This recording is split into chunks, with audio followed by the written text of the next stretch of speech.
కన్యవారికి గనక చూసుకున్నట్లయితే మీకు ప్రస్తుతం 12వ స్థానంలో కేతు ఉంటూ 6వ భావంలో రాహు ఉంటూ ఈ కాలసర్ప యోగంలో గ్రహాలన్నీ కూర్చున్నాయి.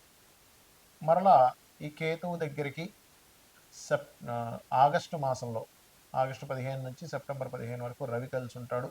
నవంబర్ మాసంలో 1 నుంచి 25 తేదీ వరకు గురుకేతువులు కలిసి ఉంటారు. దాని తర్వాత కేతువు లాభస్థానంలోకి, రాహు పంచమ భావంలోకి వస్తాడు. వీటి మూలంగా కలిగేటువంటి ఫలితాలు ఏమిటి? ఏ దేవత ఆరాధన చెయ్యాలి, ఎటువంటి విషయాల పట్ల మీరు జాగ్రత్త వహించాలి అనేటువంటి అంశాలు చెప్తుంది నేనైనప్పటికీ చెప్పిస్తుంది సాక్షాత్ లలితా అమ్మవారిగా భావిస్తూ ఆ లలితాంబిక అమ్మవారి యొక్క అనుగ్రహం మీకు పరిపూర్ణంగా కలగాలని మనస్ఫూర్తిగా కోరుకుంటూ,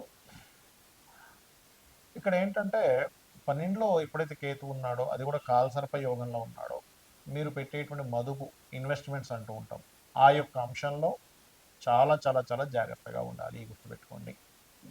అలాగే ఎప్పుడైతే రవి మనకి ఆగస్టు 15 నుంచి సెప్టెంబర్ 15 మధ్యలో 12వ భావంలో 12వ అధిపతి వస్తాడు, కాకపోతే కేతువుతో ఉంటాడు. దీనివల్ల ముఖ్యంగా బంగారం మీద కానీ, అంటే ఇన్వెస్ట్మెంట్ చేయాలనే ఆలోచన, అక్కడ బంగారం మీద ఇన్వెస్ట్మెంట్ చేయడం ఇట్లాంటివి జరుగుతూ ఉంటాయి. కాకపోతే చూసుకొని ఇన్వెస్ట్మెంట్ చేయండి. గవర్నమెంట్ కాంట్రాక్ట్స్ తీసుకునేటువంటి వారు ఇటువంటి విషయాల్లో సూర్య ఆలయాలకు వెళ్ళి అక్కడ ఏదైనా మీరు కనుక సేవ చేసినట్లయితే కూడా ఖచ్చితంగా బాగుంటుంది. అయితే 6లో ఉండే రాహు మంచివాడే, ఎంత కాలసర్పయోగంలో గ్రహాలు ఉన్నా కూడా 6లో ఉండే రాహు శత్రువుపై జయాన్ని ఇస్తాడు. కాకపోతే మీరు ఏదైనా సంతానం గురించి చేసే ప్రయత్న విషయాలలో మీరు నవంబర్ 25వ తేదీ లోపలే చూసుకోండి. నవంబర్ 25వ తేదీ దాటితే ఏమవుతుందంటే పంచమంలోకి రాహు వస్తాడు. దీని మూలంగా ఒక బెనిఫిట్ ఉంది, ఒక జాగ్రత్త ఉంది. ఏమిటది అంటే గర్భవతులు, అదేవిధంగా ప్రెగ్నెన్సీ కోసం ప్రయత్నం చేసేటువంటి వారు కాస్త జాగ్రత్తగా ఉండాలి. ఎంతైనా పంచమ రాహు అదొక సర్పదోషం. అయితే దీని అన్నిటికీ మీరు ఎలా చేసుకోవాలి ఏంటని కూడా చెప్తాను నేను మీకు. అయితే ఎప్పుడైతే పంచమ రాహు ఉన్నాడు, ఇది ఒక బెనిఫిట్ ఏమిటంటే క్రియేటివ్ ఫీల్డ్లో ఉండేటువంటి వారికి ఉద్యోగ అవకాశాలు చక్కగా వస్తాయి, అందులో ఎటువంటి సందేహం లేదు. అయితే ఎప్పుడైతే ఈ గురువు నవంబర్ మాసం 1వ తేదీ నుంచి నవంబర్ 25వ తేదీ వరకు గురుకేతువులు కలిసి ఉంటారో, ఇది ఇచ్చేటువంటి రిజల్ట్ ఏమిటి అంటే, మీకు గతంలో మీరు ఏదైతే ఇన్వెస్ట్మెంట్స్ చేశారో, లేకపోతే గతంలో కొన్ని కొన్ని వ్యసనాలు గురైన వాళ్ళు ఉంటారు, వీళ్ళందరికీ కూడా ఈ గురుకేతువుల యొక్క కలయిక కొంతవరకు అది క్లియర్ చేయడానికి, ఆ యొక్క అంశాన్ని సరిదిద్దుకోవడానికి అవకాశాన్ని ఇస్తాడు. ఇక మీరు నిత్యము చేయవలసింది వెంకటేశ్వర స్వామి యొక్క ఆరాధన చేయండి, అన్ని విధాలు బాగుంటుంది. ఇక్కడ మనం చాలాసార్లు చాలా సందర్భాల్లో చెప్పడం జరిగింది, ఈ రాహుకేతువులు కాలసర్ప యోగాన్ని జన్మజాతకంలో కనుక ఉన్నట్లయితే ఏమి పట్టించుకోకండి, గోచారంలో ఉన్నప్పుడే అది దేశకాల పరిస్థితుల మీద మనుషుల్ని చూపిస్తుంది అని కదా. చాలా ఉదాహరణలు కూడా చెప్పాను. చిరంజీవి గారు పెద్ద పెద్ద ఇప్పుడు ఒక దాదాపుగా 170 మంది ప్రెసిడెంట్ల జాతకాల్లో కాలసర్ప యోగం ఉంది అని. ఇది జన్మజాతకంలో ఉంటే మనందరం ఏంటంటే కాలసర్ప యోగం ఉంది, జీవితం ఏమైపోతుందేమో అనుకుంటూ ఉంటాం. మెగాస్టార్ చిరంజీవి కూడా ఉందని చాలాసార్లు చెప్పాను. కాబట్టి ఇది ఎందుకు గుర్తు చేస్తున్నా అంటే నేను మీకు, గోచారంలో కాలసర్ప యోగం రావడం వేరు, జన్మజాతకానికి రావడం వేరు. గోచారంలో వచ్చినప్పుడు జన్మజాతకం మీద కొంత పర్సెంట్ పడుతుంది, ఒక 10 to 15%. దేశకాల పరిస్థితుల మీద 85% పడుతుంది దాని ఎఫెక్ట్ అనేది. అందుకే మనం ఇప్పుడు చూస్తున్నాము ఈ యుద్ధాలు అనుకోండి, ఇవన్నీ కూడా. అయితే ఇక్కడ ఎప్పుడైతే ఈ గ్రహాలన్నీ కూడా ఈ కాలసర్ప యోగంలోకి వస్తున్నాయో, దీని గురించి మీరు ఏం భయపడకండి. ఇది ఓన్లీ 10 to 15%. నేను చెప్పిన రెమెడీ చేసుకుంటే సరిపోతుంది, ఏది పర్సనల్ చార్ట్ విషయంలో. కానీ దేశకాల పరిస్థితుల్లో దీని యొక్క ప్రభావం ఉంటుంది. మరియు ఇది కాకుండా సర్పదోషం అంటారు, అది వేరు. కాలసర్పదోషం లాగా గ్రహాలన్నీ, అసలు కాలసర్పదోషం అంటే ఏంటి, రాహు కేతు 180 degreesలో ఒకదాని కూడా ఆపోజిట్లో ఉండగా గ్రహాలన్నీ చంద్రుడితో సైతం అన్ని గ్రహాలు ఒకవైపు వచ్చేసేయాలి, వన్ సైడ్ మొత్తం ఖాళీగా ఉండాలి. అలా లేకుండా కూడా కొంతమంది ఒక గ్రహం 2 గ్రహాలు బయట మీకు కాలసర్ప యోగం ఉంది, దోషం ఉందని భయపెడుతూ ఉంటారు. అటువంటివి పట్టించుకోకండి దయచేసి.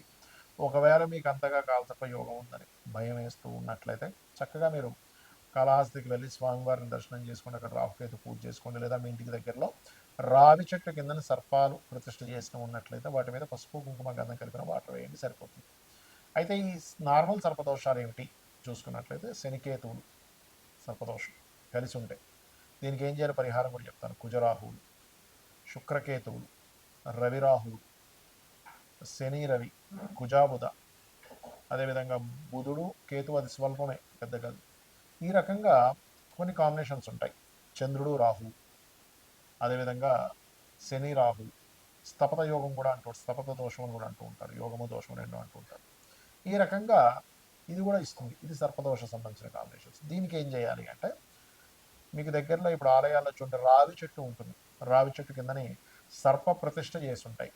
అక్కడికి వెళ్ళి వాటి మీద పసుపు, కుంకుమ, గంధం కలిపిన నీటిని అభిషేకంగా వేసి ఒక 11 ప్రదక్షిణాలు కానీ, 21 కానీ, 41 కానీ చేసి ఆలయంలో ఒక 5 నిమిషాలు కూర్చోండి. మీకు ఆ దోషం ఏదైతే ఉందో తొలగిపోతుంది.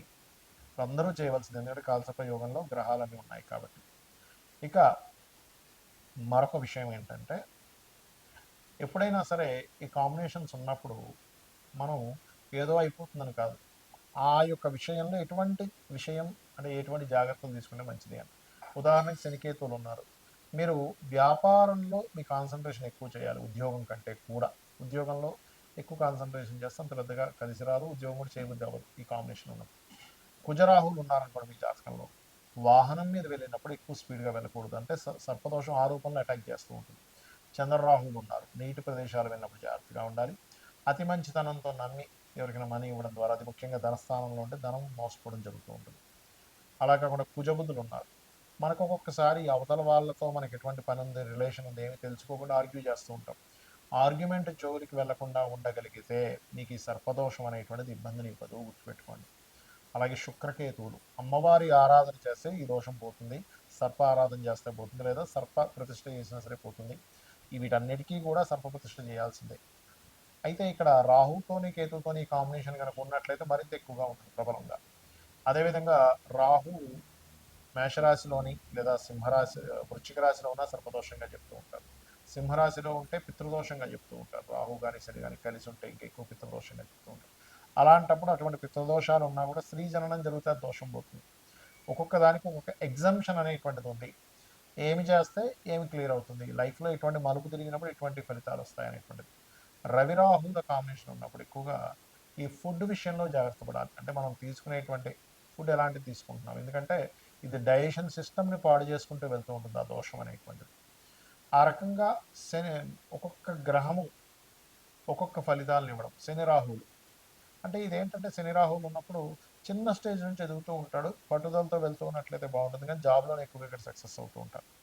ఈ రకంగా సర్పదోషం అంటే మీదేదైనా ఒక గ్రహం కేతువు కలిసి ఉన్నప్పుడు ఆ పర్టికులర్ మహాదశల్లో, ఆ అంతర్దశల్లో ఎక్కువగా సర్ప సంబంధించినవి చేసుకోవాలి. ఇందులో ఏమండి నాకంత స్తోమత లేదు, సర్పప్రతిష్ఠ చేయలేను, మాకు దగ్గరలో ఆలయాలు కూడా లేవన్నప్పుడు గరుడ పురాణం కనుక చదివినా, విన్నా మంచి ఫలితాలు ఉంటాయి. ఇప్పుడు మీకు చదవలేరు, యూట్యూబ్లోకి వెళ్ళి సామవేదం గారితో ఇంకెవరిదో మంచి మంచి ప్రవచకులు ఉన్నారు, వారిది కనుక మీరు తీసుకుని గరుడ పురాణం విన్నా కూడా ఈ సర్పదోషం అనేటువంటి తొలగిపోతుంది, గుర్తుపెట్టుకోండి.